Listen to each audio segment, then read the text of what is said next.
down because I'll have them. You'll get them in the same quantity from you. But anyway, that 32,000 suicides annually, that's equivalent of 89 suicides per day.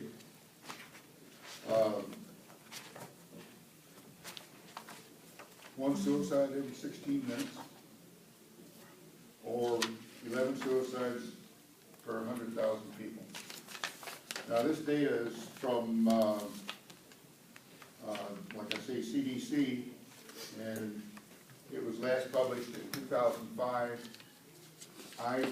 There might be more current data from now. I got this in a class that I went through in 2010. So it's at least 5 years old from the published data. It's also the second leading cause of death for 25 to 34-year-olds. Pretty young. 25 to 34, second leading cause of death. It's the third leading cause of death in 10 to 14 and 15 to 24-year-olds. And what's the number one cause for all this age groups that I've just mentioned? The number one cause. And that's unintentional injuries, including traffic accidents. So suicide is quite high. In the age of 15 to 24-year-olds, there's a suicide every 100 to 200 attempts. They attempt, but it doesn't always end up in a suicide. There's cuttings and there's all sorts of things that happen. And the leading cause for these age groups is unintentional injury, as I mentioned. Ages 65 and older. This is one suicide every 4 attempts. Now, the younger age was one every 100, 200 attempts. And this is a suicide for every 1 in 4 attempts for the elderly, 65 and older. And the most common use of suicide among the males is firearm. And this is especially true in the police force. And there are suicides all over the country in the police force. Those numbers are astronomical. And the most common method for females is poison. They take a poison of some sort. The males, they complete suicides nearly 4 times the rate of females. In other words, if they're going, they try it while they do it. And they end up with 79%, roughly almost 80% of all the suicides in the U.S. are male. In ages 75 and older, they give us the highest rate of suicide, and that's 38 suicides per 100,000 population. And you figure out how many people there are in this country. And there's 38 per 100,000. A lot of suicides for the elderly. So there's kind of a common trend there with the elderly and problems that they have. Now the females, on the other hand, they attempt suicide, about a 2 to 1 ratio more than men. They don't complete, but they attempt. And females in the 40-year-old and 50-year-old range have the highest rate of suicide, and they're about 7 per 100,000 population. That age group for the female is the children are grown. They're a lot of times out of the house, or going away to college, or what have you. But there's a lot of things that now they're thinking about, what could I do now? What, you know, what's up for me? What's going to do the rest of my life? What have you. And I'll give you just a few more statistics that are, I want to just talk about the police department. They have line of duty deaths, and I'm going to compare the suicide rate to the line of duty death. Line of duty could be shot, car accident, whatever. But the rate in Chicago, for 13 years, they had, and 40,000 sworn officers there in, not Chicago, New York, they had 87 suicides in a 13-year period compared to 36 line of duty deaths. So it's a little more than 2 to 1 that they commit suicide versus being killed. Chicago in an 8-year period, and this is 13,500 officers, and their suicide rate was 22 versus a line of duty death of 12. So again, it's almost 2 to 1. The FBI in a 5-year period, and 11,000 FBI officers, there were 18 suicides in that 5-year period versus 11 line of duty deaths. So you can see the patterns there. Suicide is 2 to 1, 3 to 1 in that neighborhood. For example, Phoenix has had a lot of them. We just heard some here in the last few weeks, few months. There's been suicides in Phoenix. But in the 1990 to 2008 period, there were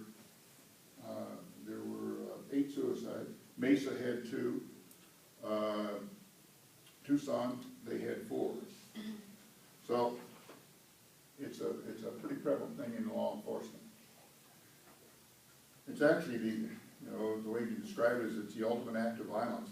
It's not about dying, it's about stopping pain. They have pain from emotional pain, physical pain. It just keeps adding up on the stress that people see, whether it's in law enforcement or in the regular workforce. Someone, a family dies or whatever, it's a traumatic event, and stress is cumulative. It doesn't just say a little bit of stress and it's going to go. Stress adds up, and it adds up. And what they've added on 1 to 2 is a little bit more severe when 3 adds onto it. So it is cumulative. And suicide, it's really unfortunately, a permanent solution to a temporary problem. Right. So, who's affected? Well, there's 54 million Americans are affected by mental health disorders.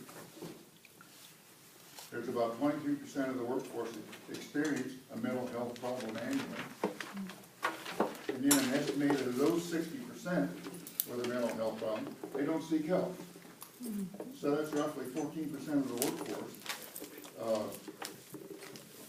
that doesn't have, is not getting any help. It affects all of us. And the biggest thing is attitude, negative attitude. That can cause a lot of problems. Cause depression, fear, lack of believing in yourself, discrimination. Negative attitudes is a very, very prevalent problem. And in the mail, they have, especially in the police force, they have the macho response. Suck it up. No big deal. You get over it. Stop being a wimp. You hear this kind of stuff. Oh, this is bad. And people tend to ignore the cries for help. And like I say, in law enforcement, it's the macho response. So I'm not going to help him out. He can take care of that. But you have suicide does affect a lot of people. Affects others other than just the person that committed suicide. And some of the common feelings of survivors is shock or grief. I can't believe it. He did that? I can't believe it. They say, well, they feel helpless. Well, what could I have done? Is there anything I should have seen or whatever? That's one of the things that happens is they're feeling helpless. I also feel lonely, isolated, and they feel like they abandoned me. So, for example, if it's a partner or a spouse, they feel abandoned. And these are quite common. There's sexual dysfunction, suicidal thoughts from a survivor. It's kind of contagious type thing or contagion effect. You know, gee, I'd like to rejoin them. Anyway, another thing is anger manifests itself. They'll get mad at the person that committed suicide. They're mad at them. In the case of a police department, they might be mad at the department because their husband committed suicide and the department didn't do anything for them. Or in the workplace, same thing. I worked with General Motors for a number of years, and they had people, I thought, looking back now, way ahead of themselves, ahead of the rest of the world as far as corporations go. They had counselors and supervisors were aware of people who were, you know, showing symptoms, and they got counseling for them. So that's something that back when I was working, you know, people really didn't pay a whole lot of attention to suicide. So I felt fortunate that I was in that system. People, the survivor, they'll just kind of lose their interest in a lot of things that they've been doing. They lose interest in their work, or lose interest in activities that they've been involved in. They don't show up for these activities. They don't show up for work. They have an increased absenteeism rate. And unfortunately, suicide affects, like I said, other people. And there's estimates that each suicide severely impacts at least 6 other people. It also sometimes causes copycat suicides, especially younger people, the teenager. He did it, I'll do it, I'll do it. And because of the stigma associated with suicide, especially in law enforcement, the social support for grief is lacking and resulting in an inability to mourn. The cops, the old school cops are hardened, tough, seen a lot. The younger cops are coming on now. They're getting in the academy. When they go through the academy, they're learning to be sensitive to something like this. Suicide will disrupt the normal group performance for an extended period of time. Expect about a 4 to 7 year recovery period. And you say, wow, you know, how am I going to think about that 7 years from now if somebody that's close to me committed suicide? Well, you do. Because unconsciously, you're still aware of it and it still affects you.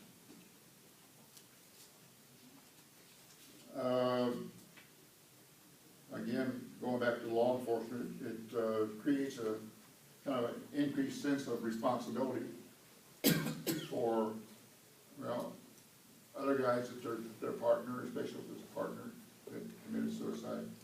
Now they get a new partner, they're going to have a better awareness and think about that as a new responsibility looking out for the partner. It increases the sense of personal identification. And there's a lot of myths about suicide. You know, everybody has an idea or has heard an idea, heard different things. And I'm just going to read a few of these myths. People who talk about killing themselves rarely commit suicide. Well, the fact is, most people give a definite warning sign. And they let other people know. Either crying out for help or some signal that they send out. Suicide, another myth. Suicide intentions are inherited and passed on from generation to generation. Well, that's not really true. That's kind of rare. If you're married, that might affect you.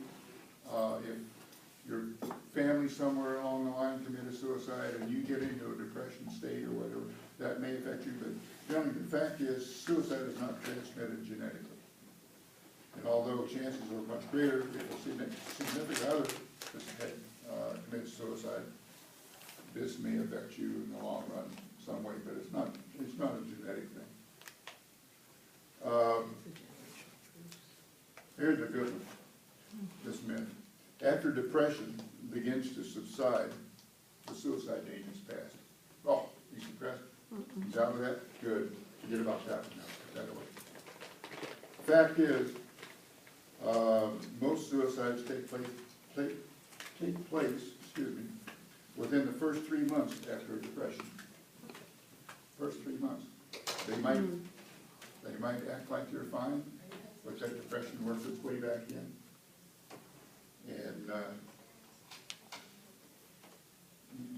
you don't want to give up on it. You don't want to dismiss it and say, okay, they're all healed. Keep an eye on it. Stay in contact. Let them know you still are around and you care. Here's another myth. Only experts can prevent suicide. Well, the fact is, you don't have to be a professional to recognize an early sign. Suicide prevention is everybody's business, and anyone with any training can prevent the tragedy of suicide. Another myth is suicidal people keep their plans to themselves. Well, most suicidal people will communicate their intent, sometimes within a week of doing the actual deed of suicide. They'll talk to you. They'll cry out. One example is kids with their cutting and scratching. Scratching is, they're not really serious about committing suicide, but they're crying for help. Something's bothering them, and they're making these scratches. And when they start doing deep cutting and stuff like that, give them help. Look at them, find out what's going on. Don't leave them alone. It's a dangerous thing. And then another myth is, once a person decides to commit suicide or complete a suicide, there's nothing anyone can do to stop them. That is a big myth. Suicide is viewed as the most preventable form of death, and positive action can save a life. You can help someone out. You can talk to them. You can give them other people here at the church. In the workplace now, they're getting more and more counselors that are available, especially if there's, like in the police department, there are union counselors that are available for them. There's peer support groups. There's Avondale, we have what's called a CISM group, it's Crisis Intervention and Stress Management. There's more and more help that's available to people if we recognize it and steer these people through that.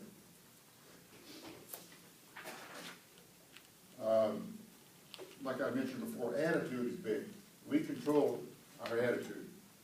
And a positive attitude is more powerful than a negative attitude. Positive attitude gets more positive response than others. You hear things like, I'm terrible at this. I'm worthless. Well, don't let your job define who you are. Let your attitude define who you are. Don't let your workplace define who you are. Let your attitude define who you are. Now, if I were to ask you to write down 3 things that are the most valuable to you,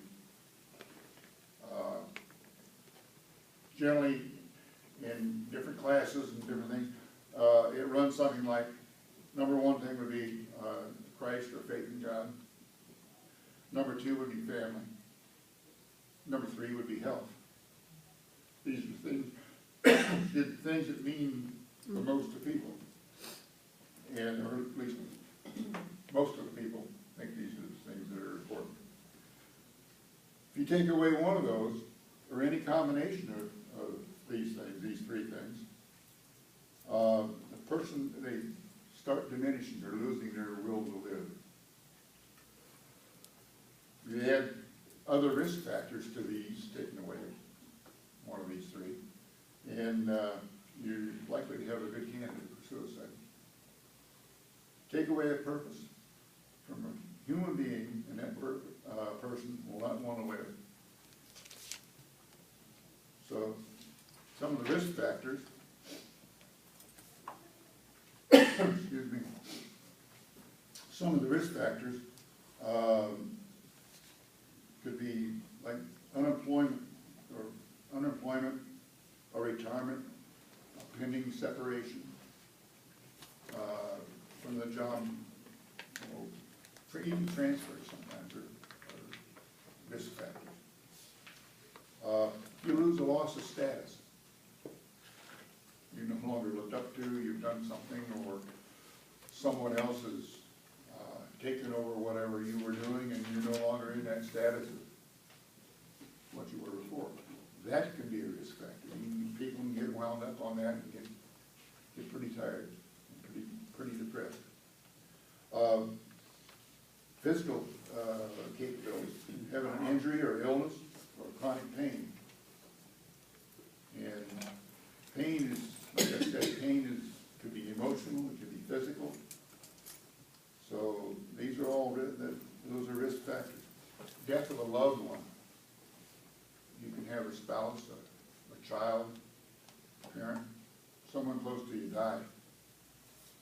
And can easily give you, make you have risk factor. That's a risk factor. It can give you depression or suicidal thoughts. My wife died almost a year and a half ago, and every now and then I'd have a pity party. I'd sit there and woe is me, and blah, blah, blah. And yet I know better, and I'd say, wait a minute, settle down here. You know the rules, you know the facts of how this can affect you. Snap out of it. Don't sit here and watch television, get out and do something. So, again, it goes back to a positive attitude. If I get a negative attitude and sit there and have a pity party, sure, I could have thought of suicide easily. And other people could too. Divorce and separation, it's same type of thing. You're losing someone that you love.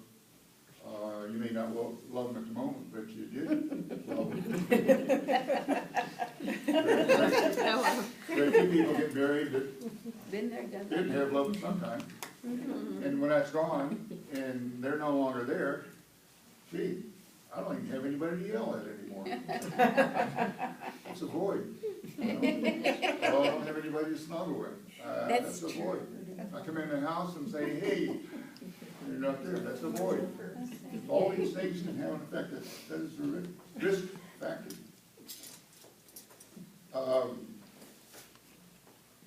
High levels of stress or something that really works on you, seeing something, experiencing something, this can be a risk factor. For example, exposure to trauma, victim of a crime.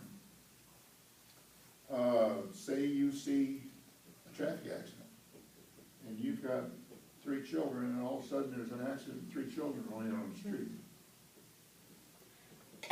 Try that one on. I used to do accident investigation, and I had a case that 3 children were popped out of the rear hatch that opened up, and they're spread out on the street, and I've got pictures of all these things, and I told my boss, I said, I'm sorry, boss. I've got 3 kids that age, I don't think I can handle this. It's another thing is you've got to recognize your limitations. That's good. Recognize what you can deal with, what you can't deal with. For example, I'm a volunteer chaplain with the police department, and I do ride-along. And when I'm on a ride-along, and I'm with one of the cops, and there's something there, my job or responsibility is to that officer I'm with. And I'm watching him. And if there's some traumatic event there that he's probably seen a half a dozen times and it's liable to trigger something, I'll work with him. That's my job. And that's what I want, get across is you can help someone. Financial problems, they can cause stress. The house payments due, I just had the car repaired. Where am I gonna get the house money, or the rent money, or the mortgage money? You know, financial problems, very serious, very prevalent in married couples, especially younger couples. They're living hand to mouth, balancing and juggling, you know. A recent or unwanted move, that can be stressful. Now, I'll give you an example. I worked for Fisher Body and was transferred to engineering staff. And when that happened, I had probably about 25 years with General Motors. And I'm leaving one division and going to another one. But you don't just walk out the door at night and go over here and show up the next morning. You go through personnel here and you are released. You no longer work for them. You're out of a job. And you walk over here the next day and go in here to personnel and you hire in and you now have a job. I haven't lost any seniority or anything like that, but that night when I went home, I'm thinking, man, I don't have my umbrella over me anymore. I've lost that. And that is a weird feeling. So an unexpected move, or even a move that I knew about, can have an effect on you. It can build stress.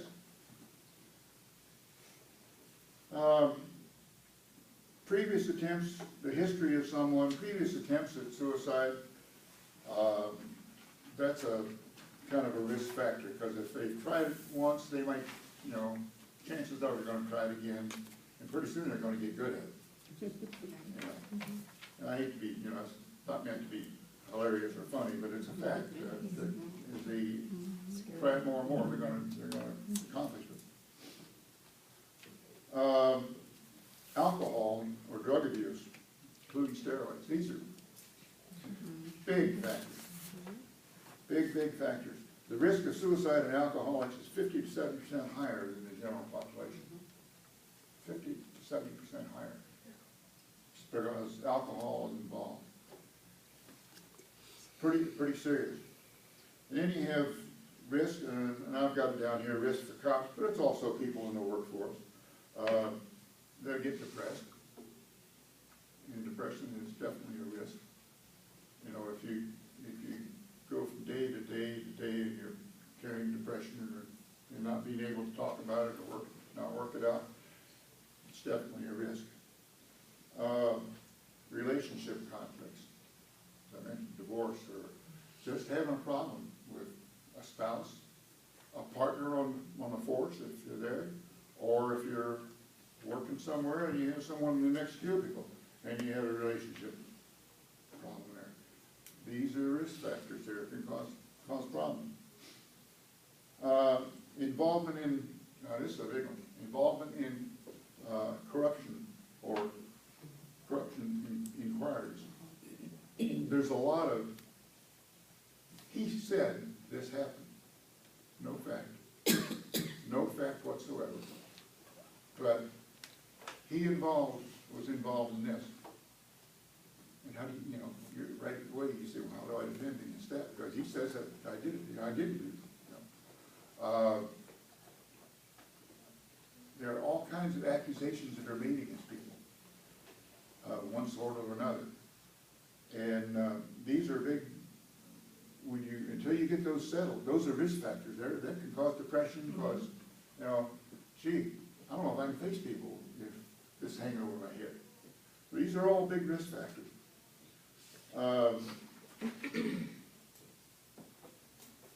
Some of the police-related stressors, and I call the police, but it's other things too, is critical incident trauma. As I mentioned before, 3 children that are laying on the street. That can cause trauma and stress. And as I mentioned, stress keeps adding and adding and adding. And you see more of it and more of it and more of it, especially in law enforcement. They see more and more and more. It builds up. They've got to have a way to relieve it. And agency politics, or politics if you work at a school, politics there, or work in a corporation, the politics there.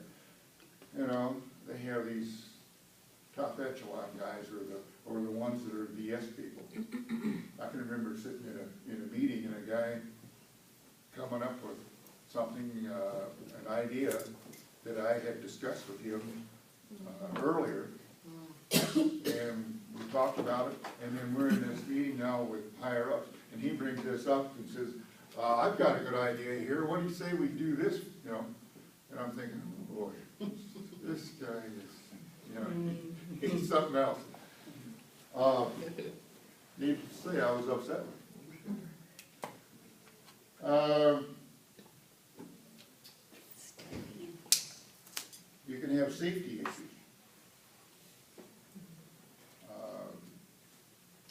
You're working in a place, I worked in the lab when I was at TM, and you know, a lot of electrical equipment that we were working with and plugging things in. And we had a couple of electricians there that were on this, you know, work for the maintenance. And I watched this one guy and I said, wait a minute, that's not right. I know a little bit about doing electricity myself. You didn't hook that extension cord up right. And one of these ones that had a metal plug, and he ended up running a hot line out to that metal plug, and I was in there one day and I broke this thing apart, and I now completed that circuit. Oh, my goodness. Well, I talked about it, I turned, you know, suggested to my boss that he had done that, and nothing was done, and I got zapped on it. Kind of aggravated. And now, how much more of this is out there? So you start thinking about safety items in there, one sort or another, especially electrical, because it's no fun getting shocked.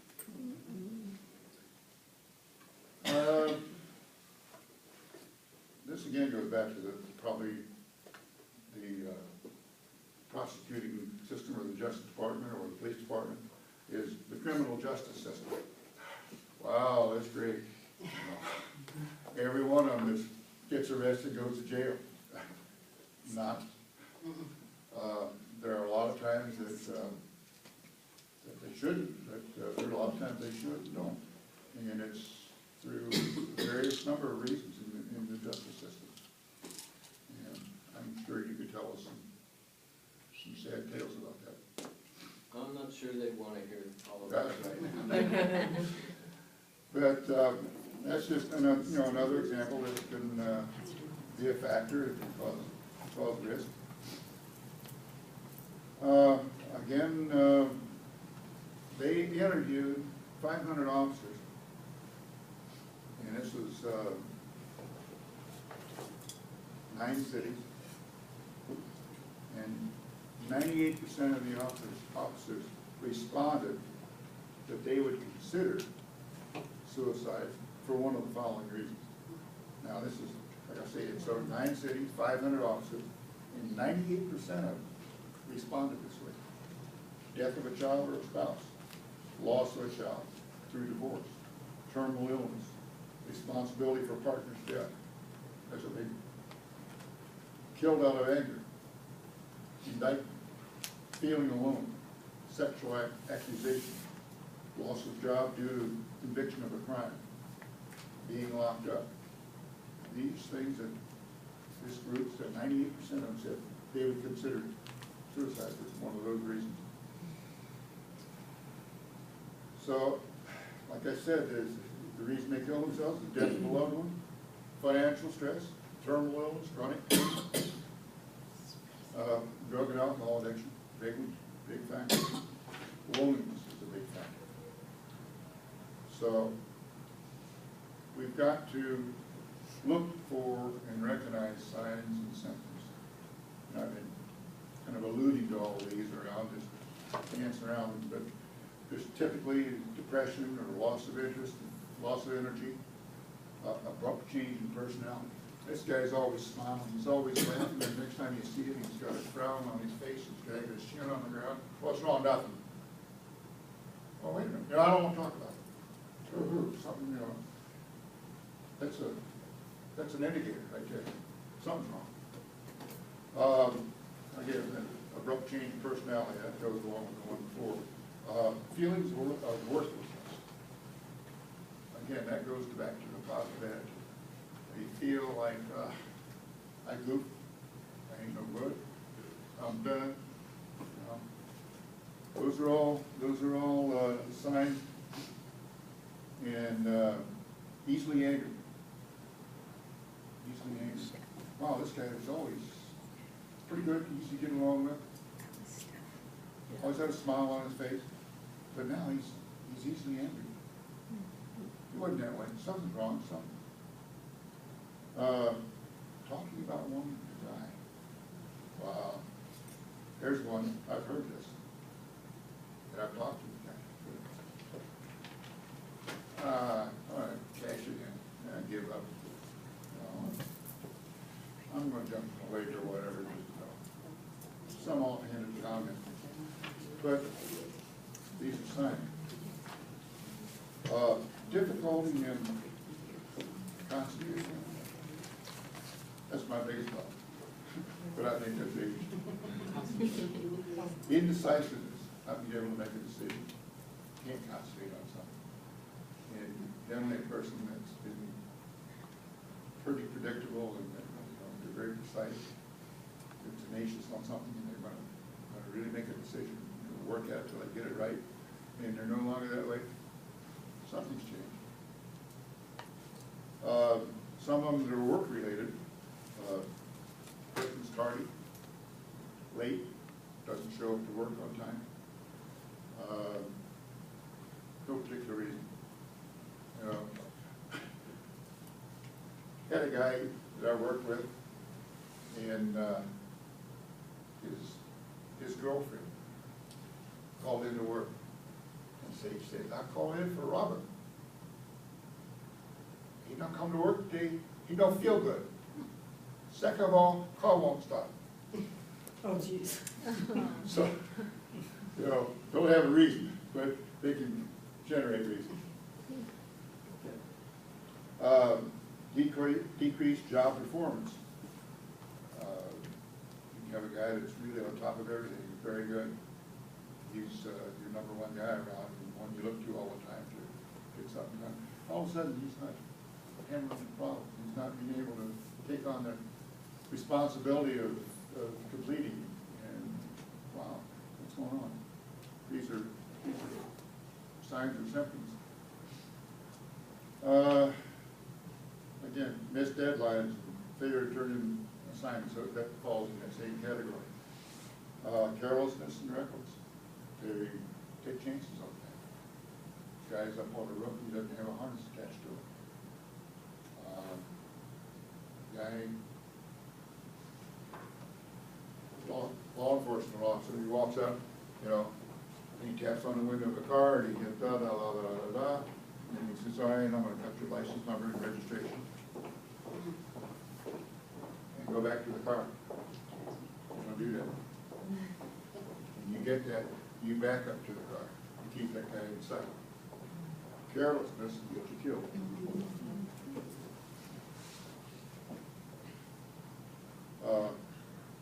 Error in judgment, same thing. Poor morale. Tired or fall asleep at work. What's keeping you up? You watching the late night news till 3 o'clock in the morning, or what? You have a tendency to act different from what you normally do. And these are all signs. Poor personal hygiene. The guy generally pretty sharp, and all of a sudden he starts looking like he's undercover or something. Why do you got that 3-day-old shirt on? Been wearing it for 3 days. That's a sign. The employee suddenly writes a will. Suddenly writes a will. And I had down at a lot here. Stress sometimes manifests itself physically, sometimes manifests itself psychologically. In either case, it's still stress. Whatever affects the body affects the mind, and whatever affects the mind affects the body.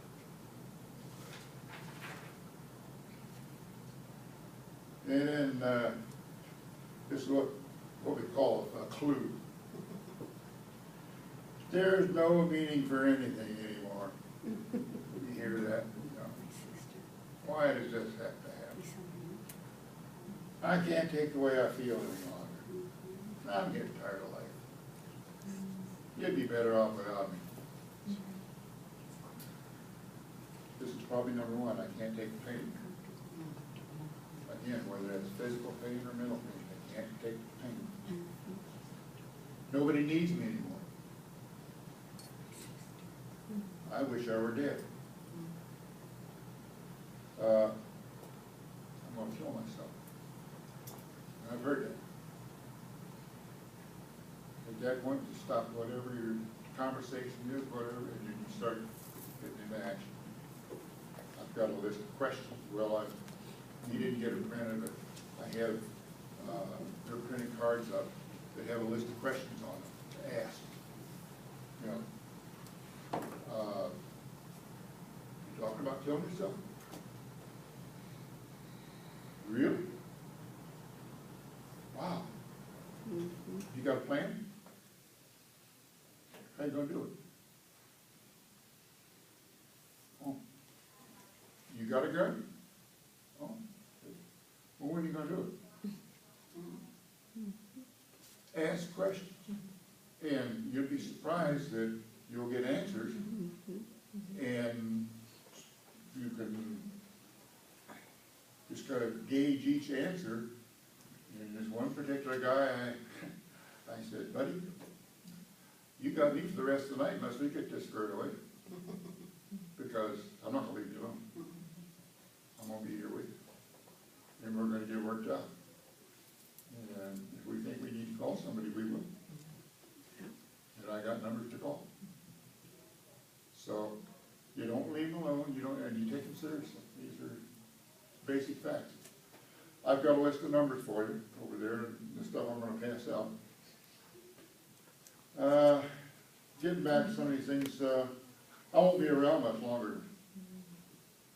Just let you know, I'm not going to be around much longer. I'm taking the plunge. You're going to regret how you've treated me. You're going to regret it. These are communicative type things. You're communicating a message.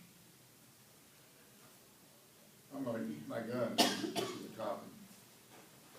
I'm going to cash in my chip, fold my hand, all the gambling stuff, you know, I'm the macho, I want to cash in my chips. Or I just want out. And we all have to say goodbye sometime.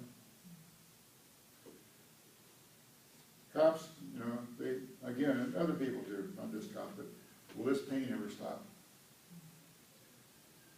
Suicidal officers report intense, unending, debilitating emotional pain. And that's built up from stress. That's built up from seeing their body shot. That's built up from drop your weapon, drop your weapon, drop your weapon, bang. Because he's now that far away from you with too much knives. These things they see, they build up. And they just add up. It creates emotional pain.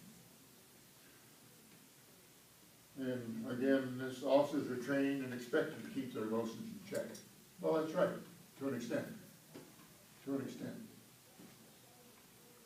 They have to keep vigilant and keep their emotions in check while they're on the job, but they've got to have recognize their limitation, recognize the stress is building up with them, and get it out. Run. Physical workout in the gym. Going to the bar and having a few beers, that's not the answer. That's not the way you get rid of that stress. That just adds more problems. And officers, again, and a lot of men are this way. They tend to remain silent about their own or their fellow officers or their work person's emotional things. They don't want to talk about it. They don't mention it. There's different kinds of suicide things that happen. Impulsive suicide is one that happens after a major disappointment. You know, I want to kill myself. And whatever. They failed to get their promotion. They've been working on that thing for 5 years and they didn't get their promotion. Again, humiliation and embarrassment. I can't go back in there and face these people. I can't, no way. I'm too embarrassed. Suicide is an end for a situation without prolonged suffering. End up talking to people's minds. I don't have to go in there and face him. I can cut this off in the bud right now. Boom. Then that's the impulsive suicide. Then there's the depressed suicide, the major depression. No meaning in life, their purpose in life, or their happiness is gone. Depressed situation, they don't see any change from it. It's just from day after day after day after year, you know, it's gonna stay the same. And they build depression on that. Temporarily impaired judgment and lack of insight. Temporarily impaired judgment could be from injury, it could be from drinking or drugs. There are different reasons why you can be impaired. And then there's future hopelessness.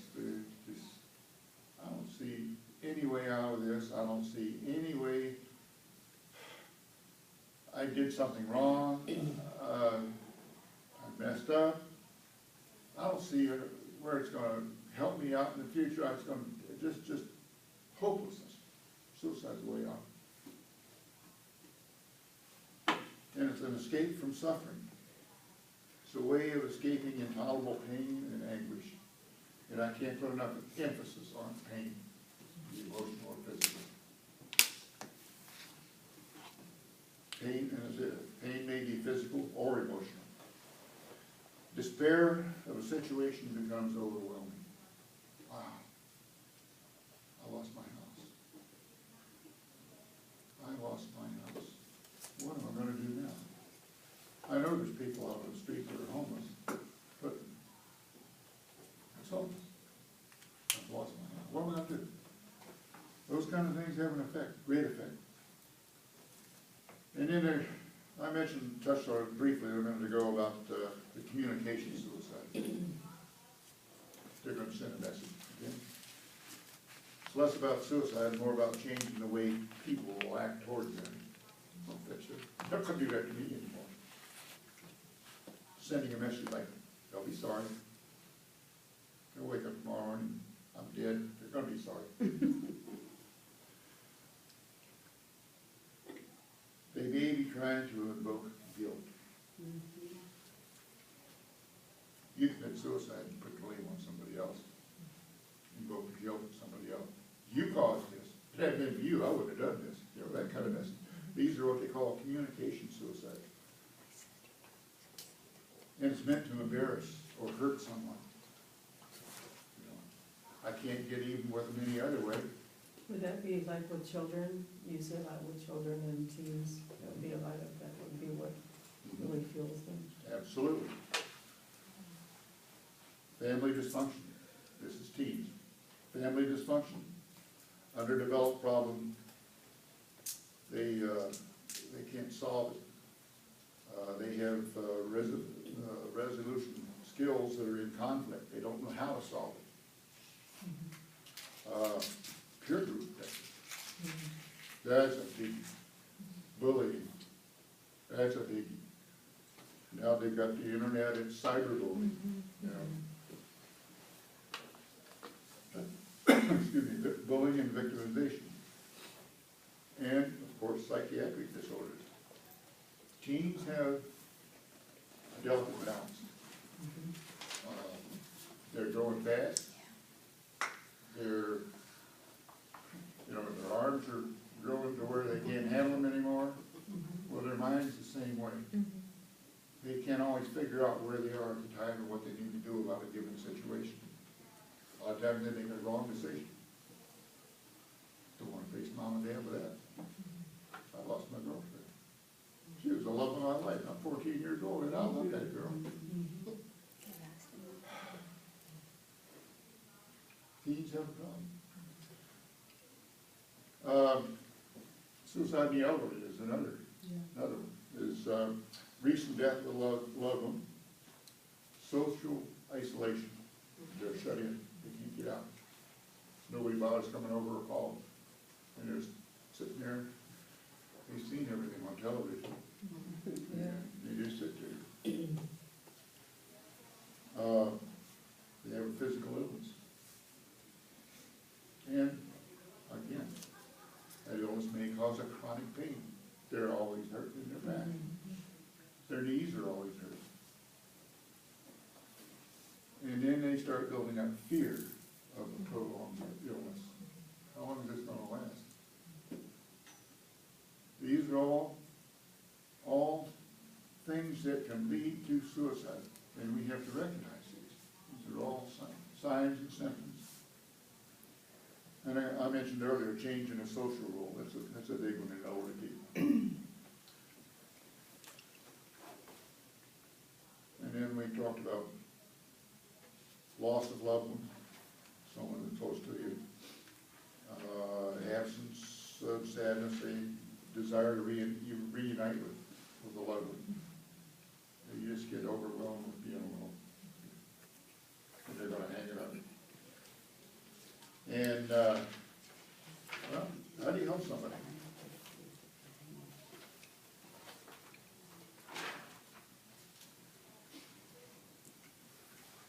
The worst thing to do is do nothing. Just say, I'm not gonna do anything. He's not serious. It's better to be wrong 10,000 times than just the number that's out of the air, than to say, not to say something when you could have said something.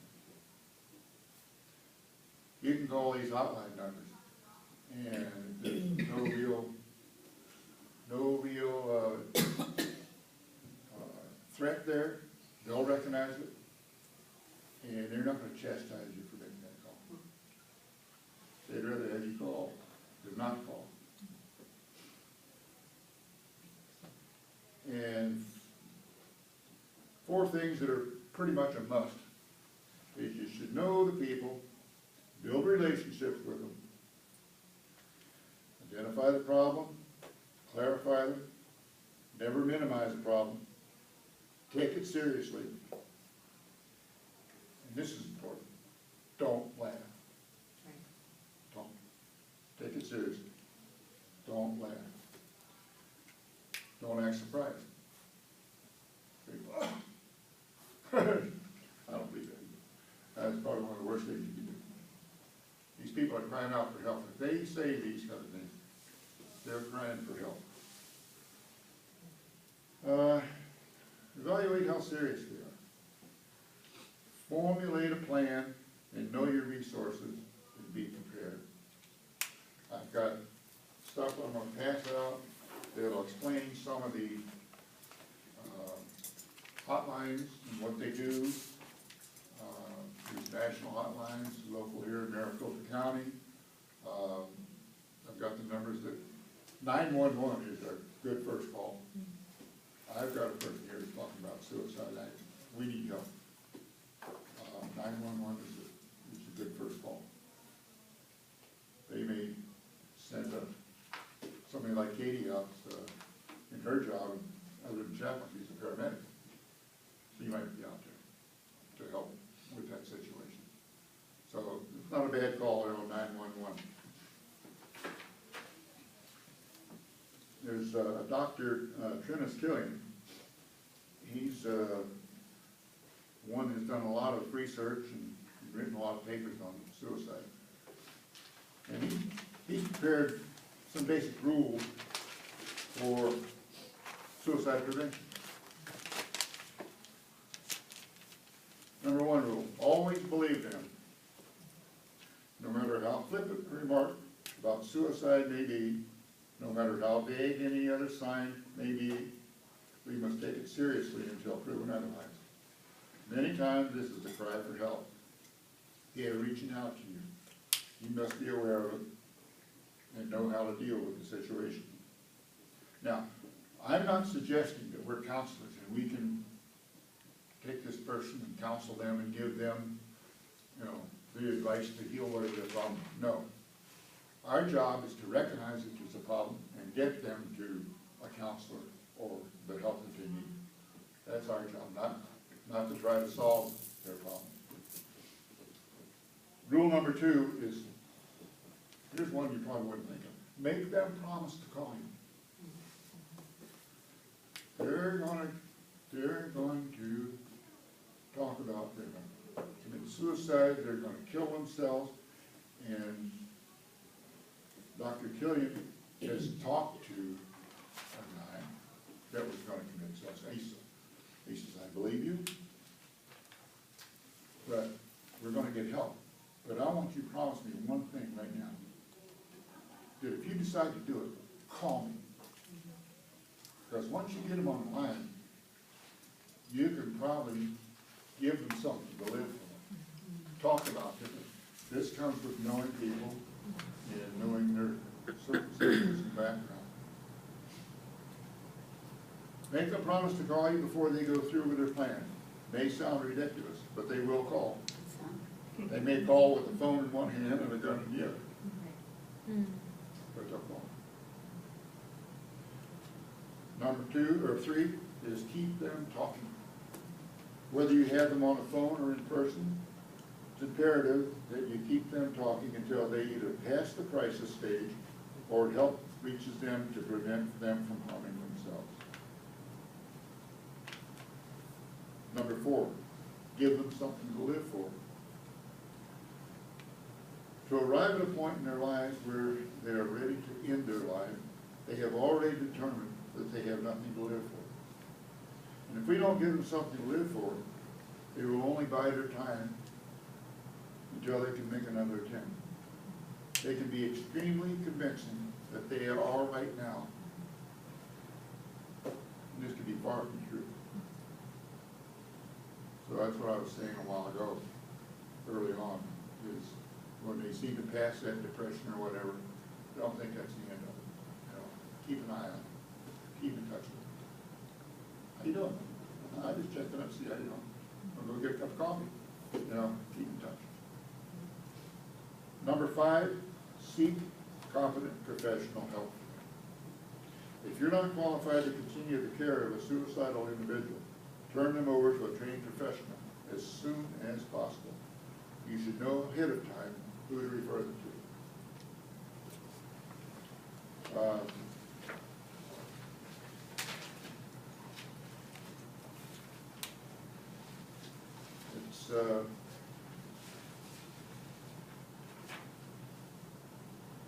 Let's say I've got some numbers in there that I want to pass up. But in these cards that I don't have enough to go around here,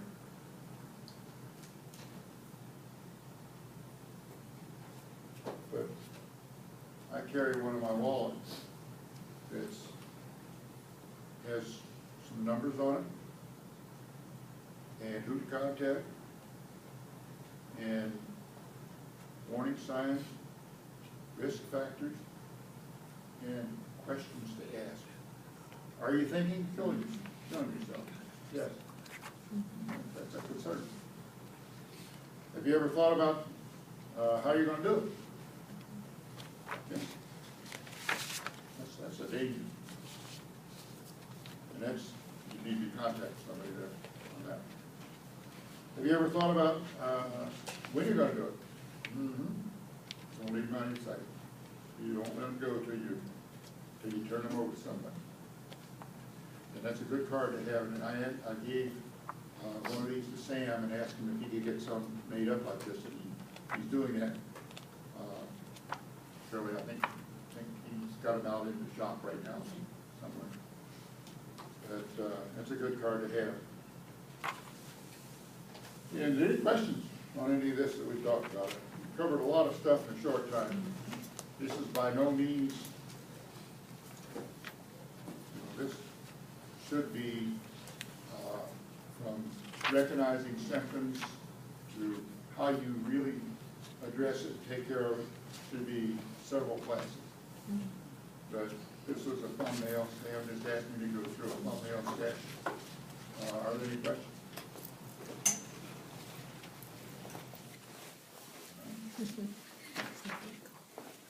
Wow. There's a book I'm reading right now, it's Preventing Suicide, it's the Chaplain's point of view. I got it on Amazon. And it's what the Bible says about suicide prevention,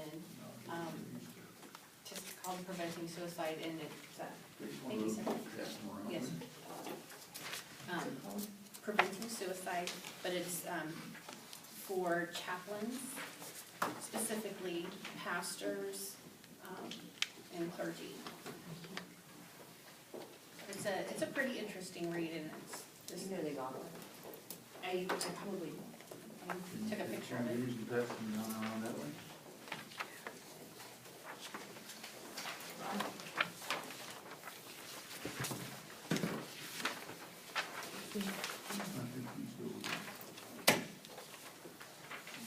You know what? Yes, sir. She's got them already stacked up in pairs in groups. I'm sorry.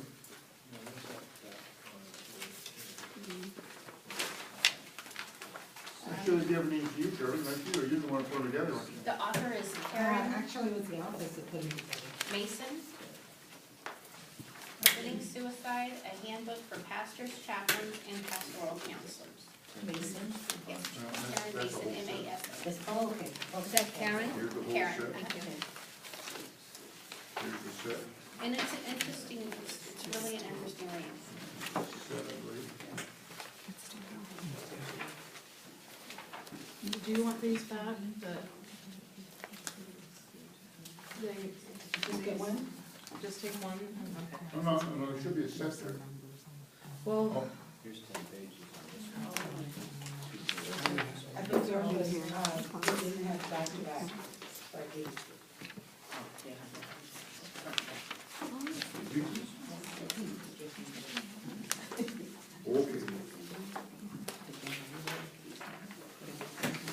All right. Rick, you got one.